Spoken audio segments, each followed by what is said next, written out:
Dice el Salmo 56, al músico principal, sobre la paloma silenciosa en paraje muy distante, Victán de David, cuando los filisteos le prendieron en Gat.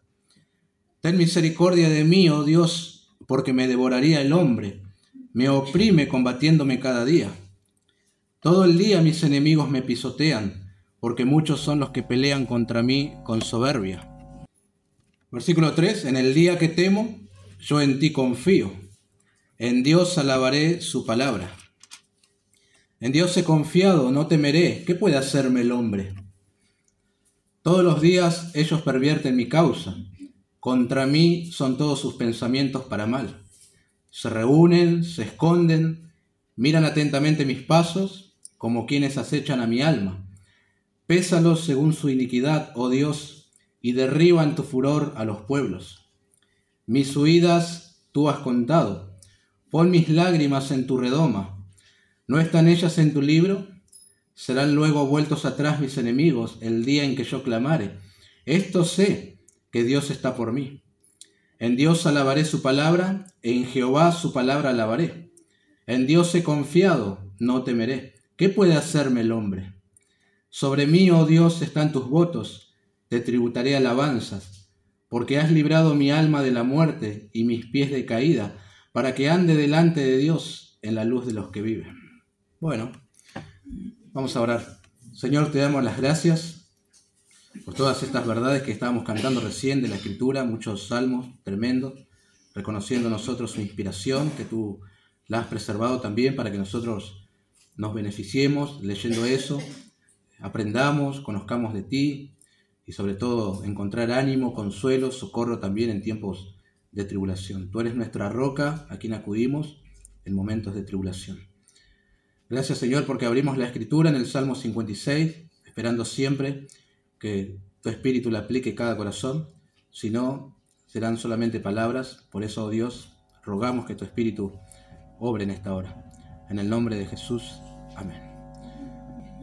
Precioso el Salmo que hemos leído, también lo que hemos cantado. Por eso hablaba acerca de la dirección que tiene la música y quería que nos dirigiera a esto, a la vez como para que vaya acompañando al mensaje de hoy, ¿no? Pregunto, ¿hay alguien aquí que pueda decir que no tiene miedo? Difícil, ¿no? A lo mejor cree que no tiene miedo. A lo mejor levanta la mano y dicen, yo no tengo miedo a nada. Pero solamente es cuestión de tiempo y circunstancia para que tenga miedo, ¿verdad? Porque todos tenemos miedo. Miedo a algo, miedo a alguien, miedo a la oscuridad, miedo a estar solo, miedo a salir solo, miedo al futuro, miedo a que una situación no cambie, miedo a la enfermedad y miedo a la muerte. Tanatofobia, como se lo llama, ¿no? Todos tenemos miedo. Si decís que no tenés miedo, en verdad estás mintiendo. Porque el miedo es una respuesta natural a determinadas circunstancias, ¿verdad? En nuestra vida. Nos pasa algo y respondemos con miedo. Y yo creo que todos los que estamos aquí, a algo le tenemos temor. El miedo podemos verlo aún desde el comienzo. Génesis capítulo 3, en la caída de nuestros primeros padres, ¿sí? Cuando Dios le pidió cuentas a Adán, él se escondió porque tuvo miedo. Desde ahí el temor estuvo en todos nosotros. Yo tengo miedo, mi esposa tiene miedo, mis hijos tienen miedo y ustedes también tienen miedo. Varias madrugadas mi esposa me ha despertado con mucho pánico, temiendo que estaban entrando a robar, porque escuchaba ruido. Su miedo me envolvió y juntos teníamos mucho miedo. En ocasiones me he levantado, no siempre, ¿no? Pero cuando me dio la nasta para levantarme, fui a mirar y era el gato del vecino haciendo palanca con el picaporte para saltar al muro y bueno, seguir haciendo la vida de gato, ¿no? Pero teníamos mucho miedo. Cosas que pasan, hermano. Cuando llegamos a Chivilcoy, los primeros meses, al acostarnos con mi esposa, siempre escuchábamos un ruido muy fuerte en la ventana. ¡Plah! Y el salto que pegamos los dos. Miedo. Teníamos mucho miedo. No sé qué era. No ignorábamos las maquinaciones de Satanás, ¿verdad? Pero teníamos miedo. A lo mejor era Santiago que quería que paguemos derecho de piso y le daba el gol. Puede ser. Pero el miedo estaba. Teníamos miedo. Una vez iba hacia mi trabajo, estando allá en Buenos Aires, ustedes saben, 2 chicos malos se me acercaron, sacaron su arma y me apuntaron y exigieron mis pertenencias. Tuve mucho miedo. Y más cuando me dieron con el revólver en la cabeza, más miedo todavía. Pero tenemos miedos. No hace mucho íbamos hacia Buenos Aires otra vez y nos agarró una terrible tormenta, ruta 5, altura de Suipacha, no se veía absolutamente nada. Teníamos mucho miedo. Tanto miedo que el pequeño que no quiere orar se puso a orar. Y el Señor escuchó su oración y bueno, fuimos guardados, ¿no? Miedos, mis queridos hermanos, todos tenemos miedo. Ahora, responder con temor a determinadas circunstancias no me parece malo, ni siquiera pecaminoso, es lo más natural que hay. Veo también como un sensor que Dios puso en nosotros y que ante determinadas circunstancias se enciende y respondemos, ¿no? Es cierto que a veces nuestra respuesta es mala porque nos paralizamos completamente. Hay personas que ante el temor y como que no hay respuesta, se quedan quietos, ¿no? Bueno, según la ocasión, ¿no? Pero hay ocasiones que el temor nos lleva a los pies del Señor y eso está bien. Pedro cuando vio los fuertes vientos que tambaleaba ahí y él estaba caminando sobre las aguas, tuvo miedo. Pero el temor lo llevó a, Señor, sálvame. Es decir, bueno, fue bueno el temor porque le ayudó a ver su fragilidad y también a recurrir al Señor. Ahora, hay un problema con el miedo y es cuando convives con él, ¿verdad? Porque esto ya va a afectar a tu manera de conducirse delante de otras personas. Tu conducta, tu trato va a ser diferente a otros. Vas a vivir perseguido, a lo mejor no vas a poder dormir, no habrá gozo en tu corazón, las decisiones que tomás se van a ver perjudicadas, pero sobre todo puede ser que ese miedo esté escondiendo algo más duro, difícil o tremendo, y es la incredulidad. No estás creyendo que el Dios soberano que tiene bajo control todas las cosas esté al tanto de lo que te está pasando. O de alguna manera estás diciendo que tu temor es mucho más fuerte que el Dios que está en los cielos. Y ese temor ya, cuando llega a ese punto, se vuelve pecaminoso, ¿verdad? Nos cuesta andar en la voluntad del Señor. Bueno, ustedes saben también, muchos de aquí saben de lo que estoy hablando. A lo mejor, tristemente, algún bastardo te tocó y eso te da miedo e inseguridad. Perdiste un familiar, viste algo, o estás pasando por algo doloroso, no sé. Hay muchas cosas que pueden generarte constante miedo. Hoy está como muy de moda el hecho de tener pánico, ¿verdad? Y la gente tiene pánico y no quiere salir a la calle porque es como que está perseguida de que algo malo le va a pasar y eso los lleva a vivir encerrados. Se imaginan que pueden llegar a suceder cosas y bueno, de alguna manera como que están amordazados, ¿verdad? Algo les impide salir y seguir llevando adelante su vida. Ahora, en la Biblia, hermanos, hay mucho con respecto a este tema del temor. Muchas porciones se hablan en estas páginas de los Salmos también. Muchas veces Dios está animando a un rey que tiene temor. Hay ocasiones en las cuales Dios está diciéndole que no tema a alguno de sus siervos los profetas. A sus apóstoles también les está diciendo que no teman, porque es lógico, todos tenían miedo. Al rey Ezequías, temeroso del ejército de Asiria, el Señor le dijo, no temas. Y luego Dios mismo haría algo tremendo contra el enemigo. Segunda Reyes 19. A Jeremías se le dijo, no temas delante de ellos porque estoy contigo para librarte. 1:8. Y en un naufragio, el Señor le dijo al apóstol Pablo que no temiera a aquello que se avecinaba, ¿verdad? Personas creyentes con temores. O también encontramos a personas expresando sus temores, como en este caso, el Salmo 56 que hemos leído. Acá tenemos a un personaje conocido, muy conocido como lo es David. Ahora, no está en el trono, no está derrotando a ningún gigante, como por lo general se le recuerda o se le conoce a David. No, por el contrario. En este momento, él está huyendo de Saúl. Saúl, al momento, es el rey de Israel. Y huyendo David, llegó a Gat, tierra de los filisteos, tierra de los enemigos. De Gat era Goliat, el gigante que él había derrotado. Ahora él se encuentra en su tierra. Y los siervos del rey, estoy parafraseando 1 Samuel 21, le tomaron a David y le trajeron delante del rey de los filisteos, un tal Aquis. Y los siervos dijeron: ¿no es este David el rey de la tierra? ¿No es este de quien cantaban en las danzas diciendo: hirió Saúl a sus 1000 y David a sus 10.000? Y David puso en su corazón estas palabras. Noten esto. Y tuvo gran temor de Aquis, rey de Gat. Aquel muchacho que había vencido a un gigante, ahora de alguna manera está muerto de miedo por la situación que está viviendo. Y ese temor lo llevó a hacerse el loco. Recuerdan la narración, ¿no? Él fingió estar demente como para zafar de la situación. Escribía sobre las paredes, otras versiones dice que hacía garabatos, dejaba caer la saliva sobre su baba. Bueno, fingió muy bien. Parece ser que funcionó la actuación porque por lo menos no lo mataron. Y lo podían haber hecho. No sé si lo apresaron, puede ser. Algunos ven que él estuvo en la cárcel por cómo se describe este salmo. No lo sabemos, pero bueno, la actuación le salió bien. Luego él se fue a una cueva. De esa experiencia surge el Salmo 57. Pero del tiempo que estuvo en Gat, perseguido y con temor, él escribió este poema, el Salmo 56. Y hay algunas cosas interesantes, hermanos, aquí, que nos ayudarán a nosotros en esos momentos en los que el miedo nos invade, ¿verdad?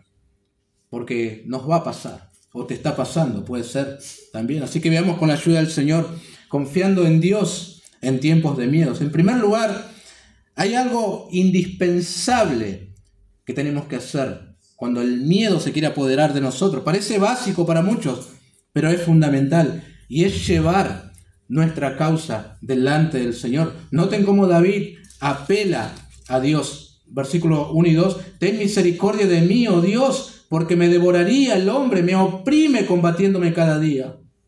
Todo el día mis enemigos me pisotean, porque muchos son los que pelean contra mí con soberbia. Ahora no quiero pasarme sobre el título que tenemos aquí, que también es inspirado. Solamente voy a hacer un breve comentario con respecto a esto de la paloma silenciosa en paraje muy distante. No hay un consenso entre los comentaristas el significado exacto de esto, ¿verdad? Pero tampoco hay muchas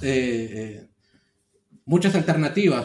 Por lo menos de las que he leído, creo que 2 son las que prevalecen. Algunos entienden como que es el nombre de una melodía conocida en la época de David, a la cual, bueno, debía cantarse este salmo, ¿no? Por ejemplo, la Biblia de las Américas traduce así: según la tonada de la paloma silenciosa de los que están lejos. Ahora, otros dicen que la imagen de una paloma silenciosa en un lugar distante puede simbolizar la sensación de soledad, vulnerabilidad y aflicción que David experimentaba mientras era perseguido por sus enemigos, ¿no? Puede ser. Es decir, la expresión refleja la situación personal de David, tanto como la forma que debía ser cantado este salmo, ¿no? Y de allí pasa a Mictam de David, poema, himno o inscripción de David. Bueno, David está en tierra de enemigos, ese es nuestro contexto. Y también los de su propia tierra le buscan. Una situación tremenda. Enemigos de lejos, enemigos de cerca y enemigos internos también, que son en ocasiones los peores, ¿no? Ahora, ¿qué esperarías de un hombre en semejante situación? El profeta Habacuc expresó una queja a Dios cuando vio injusticia a su alrededor. Jonás quiso morirse cuando la calabacera se secó, ¿no? Un gusano la devoró. Elías, el profeta, expresó su frustración cuando le tocó huir de Jezabel y también quiso morirse. Jeremías, así como Job, maldijo el día que nació. Pero el salmista comienza aquí diciendo, en una situación apremiante: ten misericordia de mí, oh Dios. Como alguien dijo, en lugar de construir gradualmente su queja, el salmista derrama su corazón de inmediato. Es ahí, mis queridos hermanos, donde el hombre de Dios es alguien de rodillas delante de Dios, exponiendo esa situación tremenda, siendo completamente dependiente de Él. Como he dicho, la circunstancia es difícil, da para morirse de miedo por lo que le está pasando. ¿Quién no tendría miedo en una situación así? Noten las palabras que David emplea para describir su situación. ¿Por qué pide misericordia? Porque me devoraría el hombre, Me oprimen, me pisotean, pelean contra mí. También dice, cada día y todo el día. Y añade que son muchos y con soberbia. En peores condiciones no podría estar este hombre.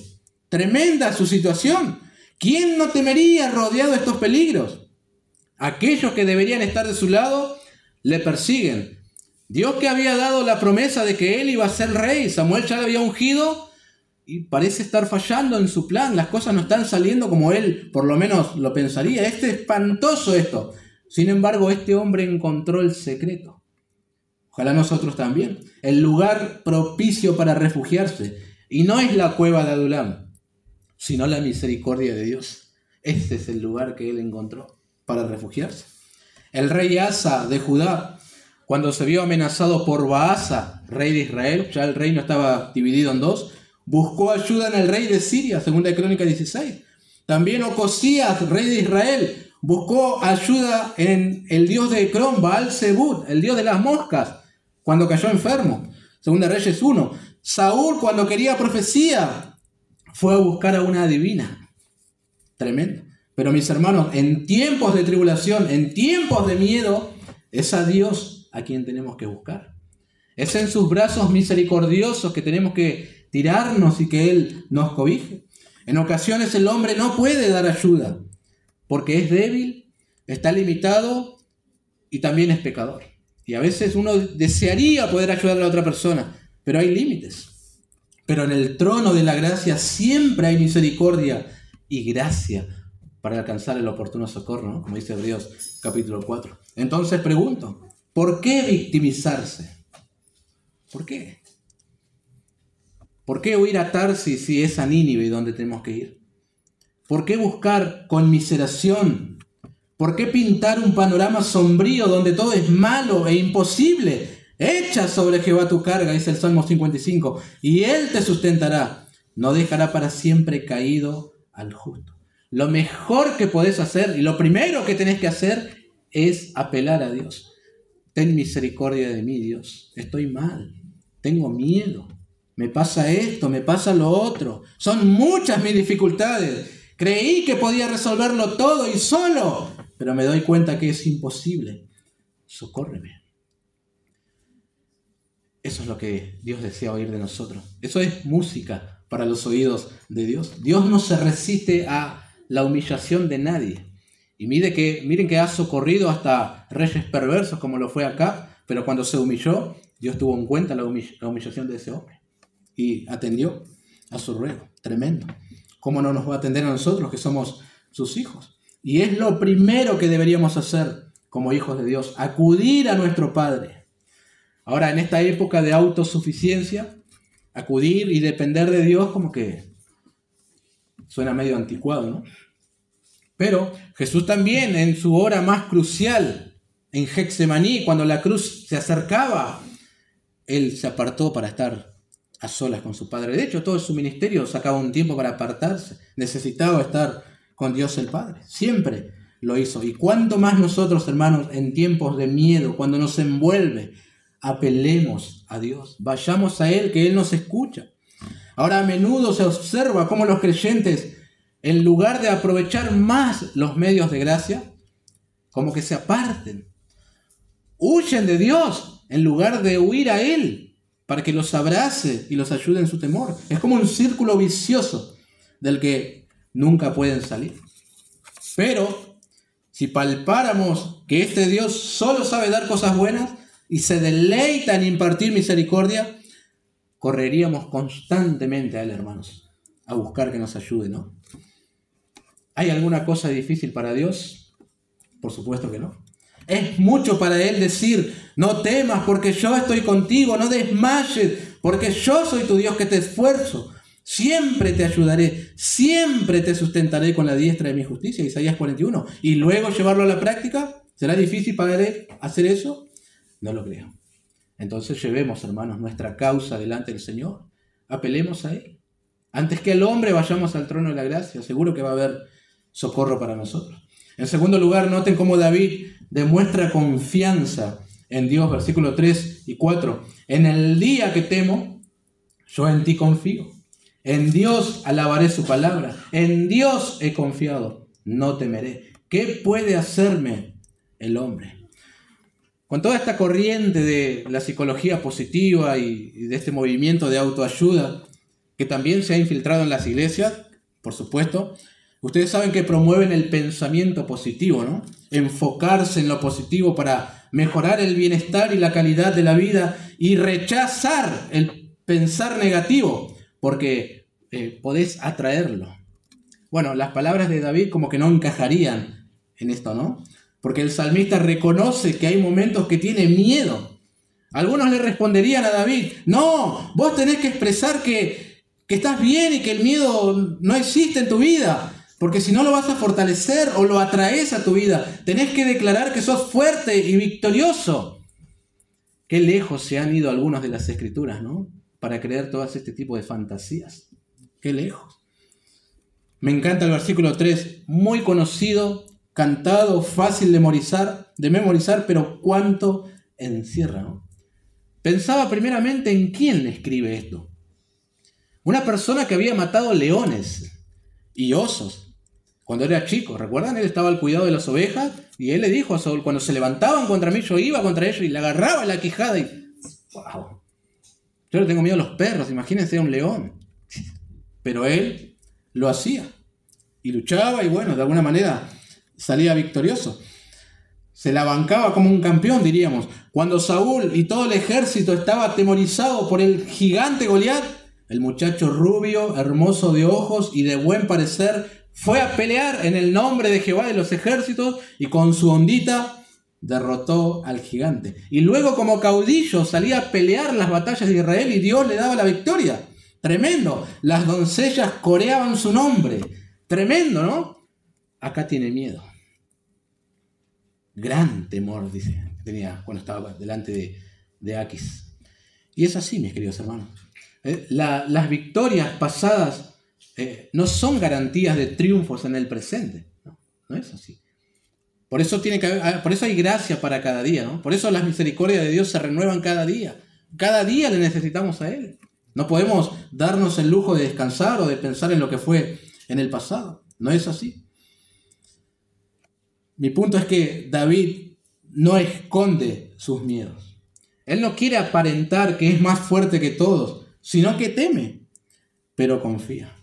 Ahora, confiar en Dios cuando las cosas nos van de maravilla no es ninguna hazaña, ¿no?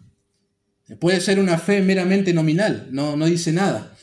Pero confiar en Dios cuando tenés miedos reales y enemigos reales, esa es, como dice Spurgeon, la fe vencedora de los elegidos de Dios. Estas simples palabras, en el día que temo, yo en ti confío, de alguna manera revelan, ¿no creen?, el secreto de la vida de David. Él no era como algunos que enseñan que no tenés que tener miedo a nada porque vos sos hijos del rey, etcétera, etcétera. No tiene problemas David en decir que tiene miedo, pero sabía a quién acudir en tiempos difíciles, ¿no? Y esa es la fortaleza de él. Y también he pensado en nosotros, queridos hermanos. Si David, quien ha tenido experiencias profundas con Dios, pasó también por este tiempo de miedo, ¿y por qué nosotros no habríamos de pasar de tiempos en los cuales tenemos miedo, ¿no? Miedo a algo, alguna situación o algo que nos está pasando en el momento. Puede ser. Acá no se trata de ignorar al temor, porque por más que lo hagas, seguirá estando. Tampoco se trata de reprender espíritus de miedo, como hacen algunos. Esas son tonterías, hermanos. El miedo es real, parte de nosotros, pero también es real el poder de Dios para sostenernos en tiempos de miedo y ayudarnos a vivir por fe. Tiene que haber algo mayor en vos que ahuyente el miedo. Y eso es la confianza en Dios. Eso es la confianza en Dios. No hay otra cosa. No puedes hacerte el campeón y decir, no, a mí no me pasa nada porque yo tengo 30 años en el Evangelio y que anda con miedo. No es así. Solamente la confianza en Dios. Ahora, parece contradictorio tener miedo y a la vez confianza en Dios, pero no lo es. Y hay periodos en los cuales ambas cosas pueden estar conviviendo. Pero lo primero, el miedo debería llevarte a lo segundo, a confiar en Dios, ¿no? Y que de alguna manera eso mitigue o haga que se vaya. O sea, hay que seguir confiando en Él a pesar del miedo hasta que éste se apague. Noten cómo lo expresa David: en Dios he confiado, no temeré. Y pregunta: ¿qué puede hacerme el hombre? Otra vez, no ignora sus miedos, los tiene, pero está confiando. Ahora, con respecto a la pregunta, uno dice: ¿cómo qué puede hacerte el hombre? Mucho puede hacerte el hombre, David. ¿No te das cuenta que los filisteos le sacaron los ojos a Sansón y lo agarraron para su diversión allí en el templo? ¿No te das cuenta que los filisteos tienen hambre y sed de venganza contra ti? Pueden hacerte mucho daño. Por supuesto que sí. Pero Él lo sabe. Pero cuando hay confianza plena en el Señor, en su soberanía, en su control absoluto sobre todas las cosas, entiende que aun lo que el hombre haga, detrás está la mano del Señor. Entonces contrasta Él la debilidad del hombre con el Dios fuerte, ¿no? De hecho, la palabra hebrea que Él utiliza para hombre en el versículo 4 es distinta a la del versículo 1. La del versículo 4, basar, pudiera traducirse, se traduce en la mayoría de las porciones como carne. Justamente para contrastar la debilidad del hombre, ¿no? ¿Qué puede hacerme un hombre de carne y hueso, alguien débil, en comparación con el Dios fuerte que yo tengo en los cielos? Nada. Yo confío en Él, así que estaré tranquilo. El escritor de Hebreos expresó lo mismo en el capítulo 13, 5 y 6. Sean vuestras costumbres sin avaricia, contentos con los que tenéis ahora, porque Él dijo: no te desampararé ni te dejaré, de manera que podemos decir confiadamente: el Señor es mi ayudador, no temeré lo que me pueda hacer el hombre. Sé que puede herirte verbalmente, sé que puede herirte físicamente, psicológicamente, pero también puedes confiar en Dios. Y eso es mucho, hermanos. Nuestro Señor también dijo: no temáis a los que matan el cuerpo, es decir, el hombre, mas el alma no puede matar. Temed más bien a aquel que puede destruir el alma y el cuerpo en el infierno. Mateo 10. Por eso confía en Dios, querido hermano. Confía en Él. El hombre, aunque tiene poder para dañarte, es nada comparado a nuestro Dios. Él puede socorrerte y hacer que vivas confiado. Nosotros también podemos decir como David: en Dios alabaré su palabra. O como dice la NBI: confío en Dios y alabo su palabra. Y decimos amén porque su palabra es veraz. Ahora, esta confianza en Dios de David es muy interesante teniendo en cuenta el contexto, hermanos. Noten otra vez la malicia de los enemigos de David, versículos 5 al 7. Todos los días ellos pervierten mi causa. Contra mí son todos sus pensamientos para mal. Se reúnen, se esconden, miran atentamente mis pasos como quienes acechan a mi alma. Pésalos según su iniquidad, oh Dios, y derriban tu furor a los pueblos. Noten que hay mala intención contra David. Hay actos intimidatorios también. Hay proyectos para dañarle. Sin embargo, él no está diciendo: si logro zafar de esto y cuando llegue a ser rey, ahí sí que me van a conocer. Si bien es cierto que David peleó bastante contra los filisteos, era uno de los pueblos enemigos principales de Israel, él no se lo tomó de manera personal, porque eran los enemigos de Dios, primeramente. Lo que está haciendo acá es encomendar la causa al Señor. Está haciendo lo que el apóstol Pablo escribió a los Romanos en el capítulo 12, verso 9. No os venguéis vosotros mismos, amados míos, sino dejad lugar a la ira de Dios, porque escrito está: mía es la venganza, yo pagaré, dice el Señor. Lo del versículo 7 es una imprecación tan frecuente en los salmos, ¿no? Él está expresando indignación ante la maldad y el pecado, clamando a Dios para que intervenga y ponga fin a tal injusticia. ¿Y será que Dios intervino en todo esto y hizo justicia? Por supuesto. Noten, acompáñenme rápidamente a 2 Samuel, capítulo 5, versículo 17. Después volvemos al Salmo 56. Lo voy leyendo. 2 Samuel 5, 17. Oyendo los filisteos que David había sido ungido por rey sobre Israel, subieron todos los filisteos para buscar a David. Y cuando David lo oyó, descendió a la fortaleza. Y vinieron los filisteos y se extendieron por el valle de Refaim.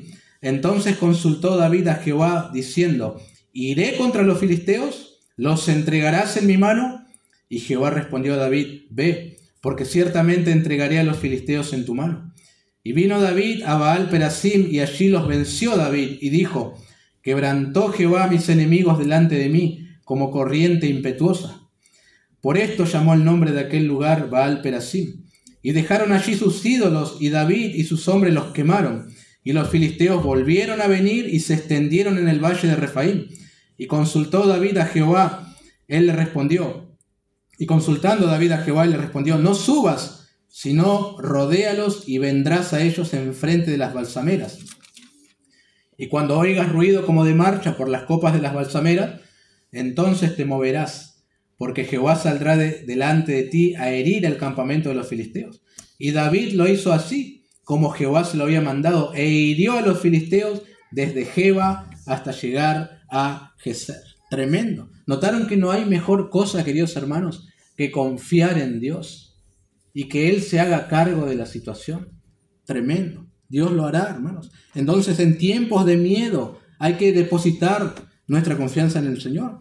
A veces nos pasa que en nuestras luchas, en nuestros temores, lo tomamos todo como de manera personal y tratamos de resolverlo a nuestra manera o con nuestras fuerzas. Pero no es así, queridos hermanos. Por eso es que vienen las frustraciones. Primeramente debemos recordar que nuestra lucha no es contra carne ni sangre, sino contra fuerzas espirituales. Entonces, tenemos que luchar con armas espirituales. ¿Y qué mejor que encomendar la situación al Señor? Eso es una buena arma. Y es confiar en Él, esperar en Él. Seguro. En tercer lugar, David reconoce el cuidado de Dios. Volviendo al Salmo 56, noten el versículo 8 y 9. Mis huidas tú has contado. Pon mis lágrimas en tu redoma. ¿No están ellas en tu libro? Serán luego vueltos atrás mis enemigos el día en que yo clamare. Esto sé, que Dios está por mí. A medida que vamos avanzando en el Salmo, notan como que la confianza en Dios como que se va incrementando, ¿verdad? Aquí en David ha ido cambiando desde el comienzo hasta aquí. Y ahí él comienza a destacar ese cuidado tierno y amoroso que Dios tiene con sus hijos. Mis huidas tú has contado. Me gusta cómo traduce acá la Biblia de las Américas. Tú has tomado en cuenta mi vida errante. Es decir, David está reconociendo que Dios estuvo con él cuando a él le tocó huir y ahora también está huyendo. Dios le estuvo acompañando durante todo ese tiempo que Saúl le perseguía, pero también estuvo con él cuando salía a las batallas. La Escritura dice: y Jehová dio la victoria a David por donde quiera que fuere, 2 Samuel 8, es decir, en las buenas y en las malas, palpaba que el Señor estaba con él. Ahora en las malas recuerda eso y de alguna manera como que encuentra consuelo, ¿verdad? En la presencia del Señor constante con él. Por eso siempre digo, Dios sabe, hermanos, cuando damos vueltas en la cama y no podemos dormir. Hay algo que nos aflige y nos quita el sueño y vamos y venimos. Tenemos miedo. En otro salmo leemos: tú has conocido mi sentarme y mi levantarme. Has entendido desde lejos mis pensamientos. Has escudriñado mi andar y mi reposo, y todos mis caminos te son conocidos. 139, 2 y 3. Dios es omnisciente, lo sabe todo de nosotros. No nos dejemos llevar por emociones, que Él cuida de nosotros, sabe cada paso que damos. Por eso el apóstol Pedro decía: echando vuestra ansiedad sobre Él, porque Él tiene cuidado de vosotros. Cuando no podés dormir, cuando tenés miedo, Él te cuida igual. A lo mejor en este momento no le palpás, la emoción es fuerte, pero Él sigue estando contigo. Continúa el salmista: pon mis lágrimas en tu redoma. Se dice que era una costumbre de los griegos y mucho más de los romanos. Cuando alguien moría, un familiar, un ser querido, un amigo, hacías lamentación por él y llorabas, y tus lágrimas la ponías en un frasquito y luego ese frasquito lo ponías ahí junto al sepulcro, ¿verdad? En excavaciones se han encontrado muchas tumbas y cientos de esos frasquitos, ya sea de cuero, de cerámica o de vidrio, ¿no? Y eso es lo que está diciendo de alguna manera acá el salmista. Sé que algunos entienden esto como una referencia a la concepción según la cual Dios conserva las oraciones de los santos en vasos de oro. Apocalipsis 5 habla sobre eso. ¿Puede ser? Ahora, la idea es que Dios tenga presente el sufrimiento del salmista. Así como las redomas contenían las lágrimas de las personas que estaban siempre del lado del difunto, ¿no? Así también que el Señor recuerde siempre los miedos y dificultades que su siervo atravesaba. Y sin duda que es así, hermanos. No hay un instante en el que el Padre Celestial se olvide de nosotros. No hay un momento en el que Él no nos recuerde. Somos sus hijos. Todas nuestras lágrimas están en una redoma en la presencia del Señor. Él escucha todas nuestras oraciones. Tiene en cuenta todos nuestros lamentos. Ana oraba y ni siquiera movía los labios. No solamente los labios, no había voz. Aún así Dios oía su clamor. Le atendía y le concedió también la petición, ¿no? El hijo que quería. Ahora, con respecto a la referencia del libro, ¿no están ellas en tu libro? Un comentarista dice que esta referencia al libro pone de relieve la creencia antigua de que Dios va anotando en una especie de libro las buenas y malas acciones de las personas para evaluarlas detalladamente en el día del juicio final. Hay algunas referencias en las Escrituras a esto del libro, ¿no? Solamente cito dos. Malaquías capítulo 3, 16. Entonces los que temían a Jehová hablaron cada uno a su compañero, y Jehová escuchó y oyó, y fue escrito libro de memoria delante de él para los que temen a Jehová y para los que piensan en su nombre. Y Apocalipsis 20, 12. Y vi a los muertos grandes y pequeños de pie ante Dios, y los libros fueron abiertos. Y otro libro fue abierto, el cual es el libro de la vida. Y fueron juzgados los muertos por las cosas que estaban escritas en los libros según sus obras. Entonces, contar sus huidas, poner sus lágrimas en su redoma, escribirlas en su libro, es básicamente decir que Dios es consciente de todos los peligros, sufrimientos, problemas que sus hijos enfrentan. Es decir, no olvida ninguno de los detalles. Ese es el punto, ¿no? Por eso decir, Dios se olvidó de mí, no le importa mi dolor, es lo más injusto que hay, hermanos. Por no decir otra cosa, ¿no? David se encontraba huyendo. ¿Tenía miedo? Seguramente. Pero una cosa sabía, Dios estaba con él. Él mismo lo dice, esto sé que Dios está por mí, o que Dios está conmigo, es la idea. Y el versículo 9 nos recuerda las palabras de Pablo a los romanos. ¿Qué pues diremos a esto? Si Dios es por nosotros, ¿quién contra nosotros? Romanos 8:31, ¿no? Dios está con nosotros, hermanos. Cuando tenemos miedo, confiemos en Él. Reconozcamos el cuidado que Él tiene para con nosotros. Si no nos cuidara, ¿qué sería de nosotros en ese tiempo de temor? ¿Qué sería? En el versículo 10 y 11 se vuelve a repetir lo que parece ser el estribillo del poema, ¿no? Y finalmente, en los versículos 12 y 13 vemos cómo David ha sido escuchado y promete sacrificios de alabanza. 12. Sobre mí, oh Dios, están tus votos. Te tributaré alabanza, porque has librado mi alma de la muerte y mis pies de caída, para que ande delante de Dios en la luz de los que viven. Recordemos las palabras del comienzo, ¿no? Él pidió misericordia porque se sentía completamente oprimido por sus enemigos. También experimentó temor. Fue consciente de que la muerte estaba a las puertas. Sin embargo, nunca dejó de confiar en el Señor. El Señor lo libró de sus temores externos e internos. Y ahora él hace un voto de expresar gratitud a Dios por haber respondido a su oración. Qué maravilloso, ¿no? Como si Dios de a poco lo fuera sacando a él del pozo hasta dejarlo nuevamente en un terreno firme, ¿no? Es lo que estuvo haciendo con él. Comenzó con temores, pidiendo misericordia.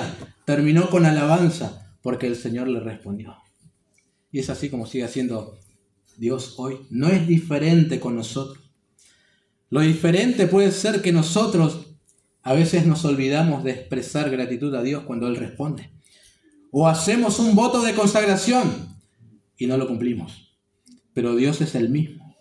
Él atiende a todo aquel que se humilla ante Él y de corazón implora su misericordia en los tiempos de miedo. Si Él ha librado tu alma de la muerte, del miedo, dale gloria y alabanza, ¿no? Porque Él es digno de recibirla. Creo que el Salmo nos deja algunas cosas que podemos tomar para nosotros, ¿no? Primero, los creyentes también pasamos por momentos de dificultades, miedo, pánico, depresión, lo que fuera. Tenemos enemigos reales y fuertes, ¿no? Por eso necesitamos continuamente la misericordia de Dios. No es que te falte fe, como a veces te quieren hacer creer. Te pasa esto porque te falta fe y todos le atribuyen a que algo te falta. No es así. No siempre es así. No es porque sos, bueno, un cristiano no estás a la altura de mía, por ejemplo. No es así. No sos un cristiano de segunda clase tampoco. O que todavía no aprendiste la clave para el éxito, no. Estamos en un mundo caído donde Satanás es el príncipe y actúa poderosamente. Por supuesto. Por eso, no nos sorprendamos cuando los momentos oscuros lleguen, porque llegarán. Es mentira eso de que fuimos llamados por Dios a vivir nuestra mejor vida ahora. ¿De dónde sacaron eso? ¿De la Escritura? No. En el mundo, el propio Jesús dijo, en el mundo tendréis aflicción. Y así será, mis hermanos. Es cuestión de a quién le vamos a creer.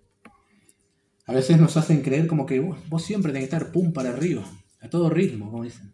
No es así. A veces estás ahí, en el piso estás.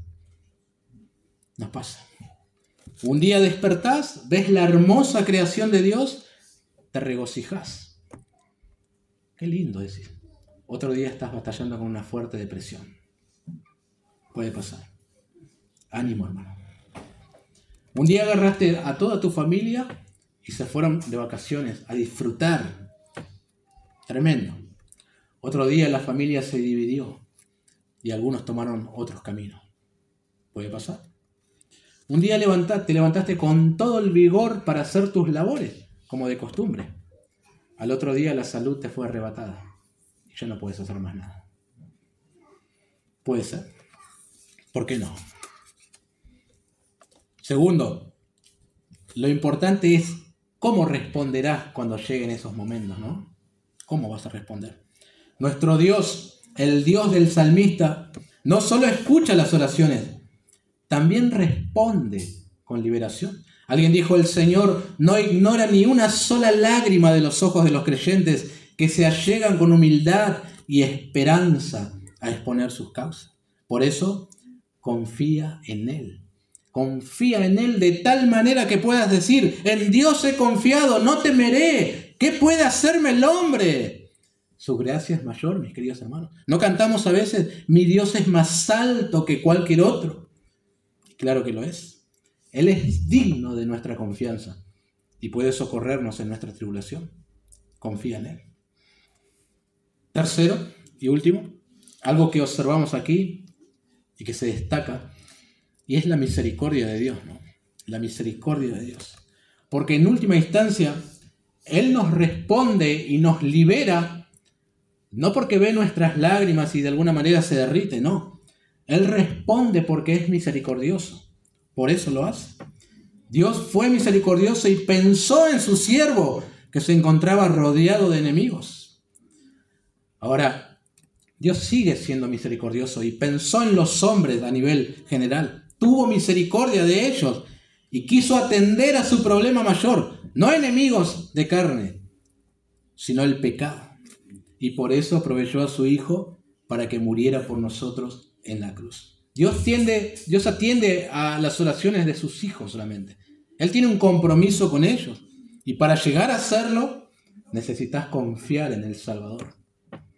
Dios te adopta como su hijo solo cuando crees en el Señor. Por eso, si aún no te has reconocido pecador, si aún no has creído en Cristo Jesús como Señor y Salvador, hoy puede ser el día de salvación. Si te arrepientes de tu pecado y pones tu confianza en Cristo, serás hijo del Padre. Y Él te atenderá, te adoptará como su hijo, ¿no? Oremos, hermano.